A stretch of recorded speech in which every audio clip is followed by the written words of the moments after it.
Welcome students to the class of 11 Microeconomics. Today we are conducting the continuing session of supply, that is price elasticity of supply, or we can say elasticity of supply. As we have done price elasticity of demand, the same thing is going to follow, but the relationship will be different. In price elasticity of demand, we have taken the inverse or negative relationship of price and demand. Here, with price elasticity of supply, we are going to take the positive or direct relationship between price and supply. So, if we talk about the elasticity of supply, we can say it is the measurement of degree of response of supply to change in accordance with the change in price. It means here we are going to measure the degree, and we just need to analyze if what will be the effect on the supply if there will be some change in price. For instance, if we talk about price and quantity supply, we know that if a producer, say at price 1 he is willing to supply 50 units, and at a price of 2 he will be willing to supply more units, facilitating that relationship between the two. Now, in general, we just can conclude that elasticity of supply, this is basically symbolic. The elasticity of supply basically the proportion of percentage change in quantity supplied over percentage change in the price of the commodity. It means if we elaborate this formula, it will be delta Q upon Q into 100 over delta P upon P into 100. Since we are not going to put any negative sign before the formula, since we already told you that the relationship between price and quantity supplied will be positive and direct. So the answer will always come in positive.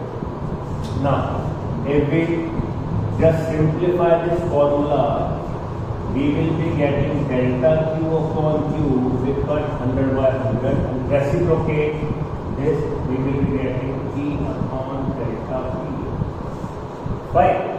So, we can say that elasticity of supply basically the percentage change or the proportionate change in what is supplied over percentage of proportionate change in the price of the commodity.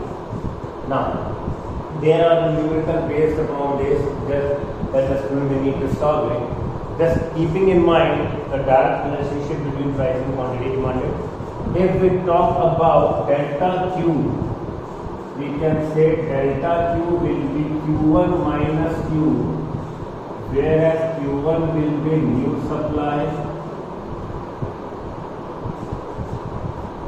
delta P will be P1 minus P, where P1 will be new price.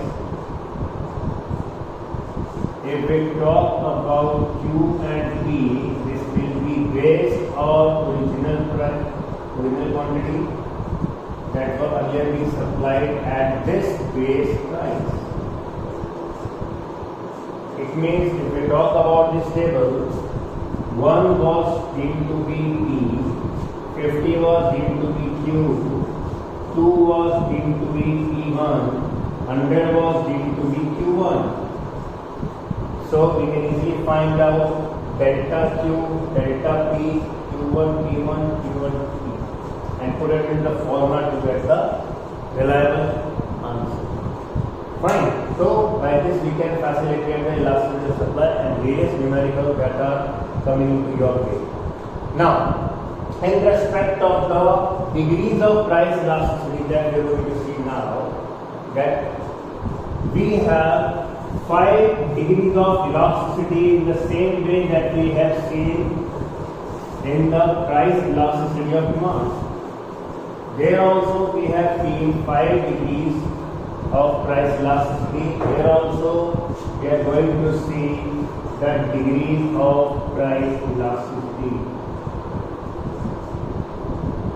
of supply.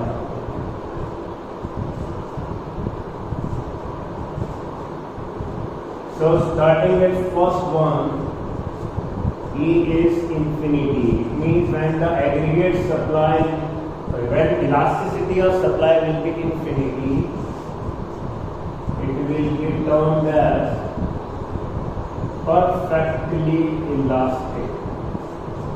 It means if the answer of price elasticity comes to infinity, how it comes infinity? Just because when there is no change in price of the commodity. For instance, if we say small table, say 5 was the price and the producer or seller was supplying different units at the same prevailing price. So when there is no change in the price of a commodity and quantity can vary or change to any extent, the elasticity will be infinite since the percentage change will be 0. Fine. Means we can conclude that percentage change in price will be 0. So if we talk about in respect to graph will be straight horizontal line parallel to x-axis. That is Px, that is quantity to supply. It means if it is 5, it means the seller was selling 10 units also and 20 units also. This is, you can say, the supply was perfectly elastic. Now, if we talk about second degree, that is elasticity is more than 1, we can say this is termed as highly elastic. Highly elastic means when percentage change in quantity supplied is more than percentage change in price. How come? Again, if we take a table, say the price has increased from 5 to 6, but the supply has increased from 10 to 20. Here we can say the percentage change was 100%, although here the percentage change was only 20%. So we can say the elasticity was 100 upon 20, that is 5. If the elasticity is 5, more than 1, we can say it is highly elastic. If we talk about the diagram, see, you just need to see very good case means the diagram will be like this. We just tilt it over and we can frame the diagram in this way. You can estimate the change in price and change in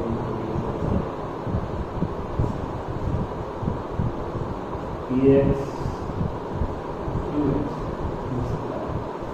So this will be the diagram that will be of the point of origin that will indicate elasticity more than 1. Now if we come to elasticity, price elasticity of degree, if it is equal to 1, that is known as unitary elastic.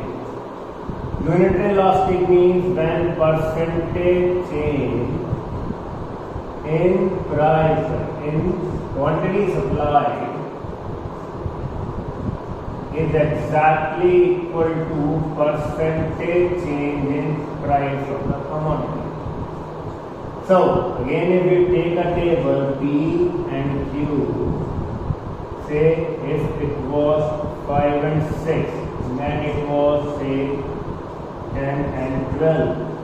the moment there was 20% change with the 20% change in price.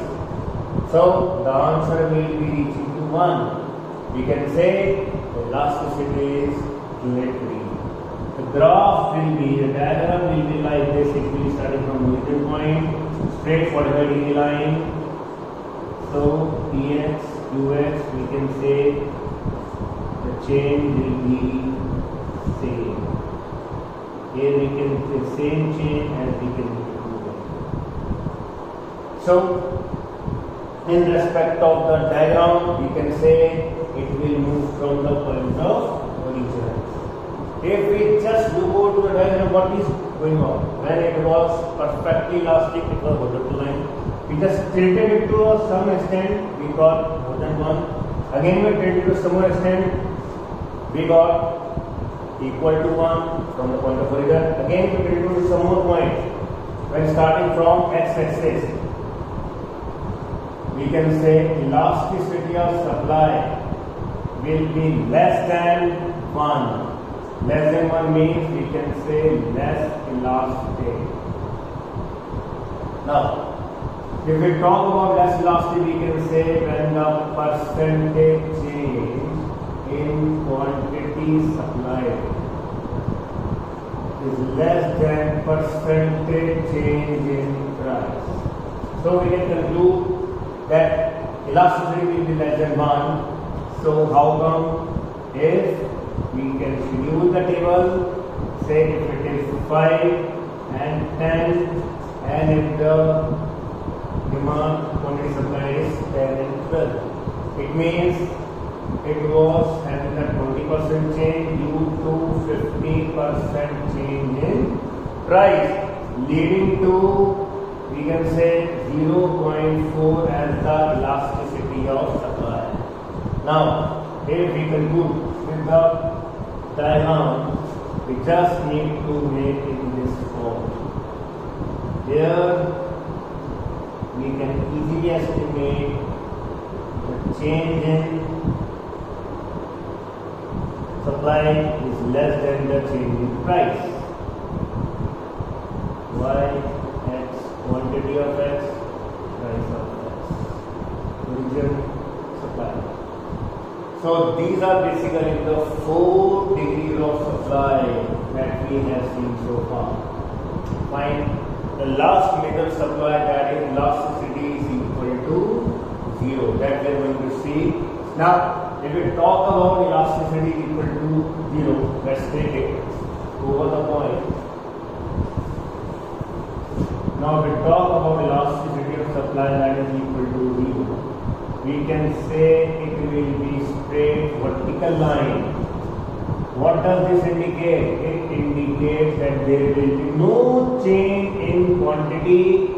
Price can change to any extent. It can decrease, it can increase. Say P1 or P1. Supply will remain constant. For example, if we say at 5 units the quantity was supplied in 10, and if 10 rupees the quantity was being supplied was 10 only, we can say this is for the 5th degree, that is, its name will be called as perfectly inelastic supply. This is the 5th degree that we need to understand. So accordingly, we are having 5 degrees of price elasticity of supply. One is perfectly elastic, then highly elastic, then unit elastic, less elastic, and perfectly inelastic. We just need to understand from the viewpoint of the formula, viewpoint of the percentage change in quantity supplied due to percentage change in price. It means how much change in price can lead to the change in supply will affect the degrees of price elasticity. Fine. So this is how we have taken the chapter of price elasticity. Whatever the questions that are coming, they are very simple. You are just going to have all such questions to be solved. With respect to factors affecting price elastic supply, the reasons, the factors are the same as we have seen in the supply function. Fine. So we just need to go through all such functions. all such factors that will be very assisting for the factors affecting price elasticity of supply. Right? So this is the chapter that we have taken. So students, a brief chapter that we have taken with you. The chapter supply and price elasticity of supply has been completed. So thank you so much for attending the class, and our e-lecture we will be meeting you soon with some more chapter. Thank you so much. Stay blessed, stay safe, stay healthy.